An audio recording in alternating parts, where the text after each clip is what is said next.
یہ دیکھیں مد متصل میں نے لکھا ہے، مد متصل یعنی حمزہ حروف مدہ کے بعد حمزہ متصل ہے، اسی کلمے میں ہے تو یہ بڑی مد کو کہتے ہیں، ٹھیک ہے۔ اسی کلمہ میں ہو تو مد متصل۔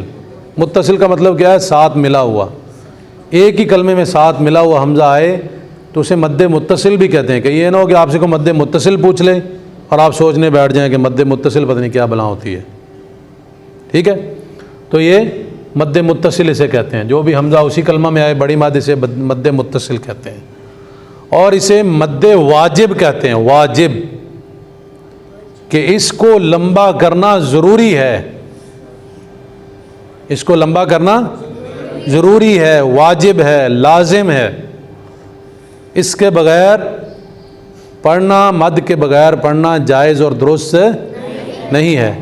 اب دیکھیں دوسری ہے مد منفصل، کہ وہ مد جو حروف مدہ کے بعد حمزہ دوسرے کلمہ میں آ رہا ہے تو فاصلہ ہے نا، وہ کلمہ علیحدہ ہو گیا، وہ علیحدہ ہو گیا، تو منفصل کا مطلب یہ ہوتا کہ فاصلے کے ساتھ آ رہی، تو یہ جو فاصلے کی وجہ سے مد آ رہی ہے اسے کہتے ہیں مد منفصل، ٹھیک ہے۔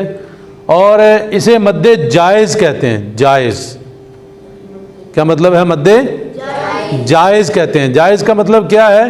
اس کو کرنا چاہیے، لیکن اتنی سختی نہیں ہے جتنی مد واجب میں ہے، اس کو کرنا چاہیے، حسن کلمے کا اسی میں ہے، تجوید کے اعتبار سے اگر پڑھنا ہے تو اسے کرنا چاہیے، لیکن اگر کوئی شخص اس کو چھوڑ دیتا ہے یا اس کی مقدار پوری نہیں کرتا تو پھر بھی اس کا پڑھنا درست ہے، لیکن مد واجب کو کبھی بھی چھوڑا نہیں جا سکتا۔ آپ اس کو پڑھیں ما امر، اگر اس کو نہ بھی کریں مد کو، ما امر، ما امر، بس اس کی جو الف مدہ کی مقدار ہے وہی پوری کریں اور اس کے بغیر پڑھ جائیں، پھر بھی درست ہے، لیکن اس کو کرنا چاہیے تجویدی اعتبار سے، یہ زیادہ بہتر اور زیادہ اولیٰ ہے۔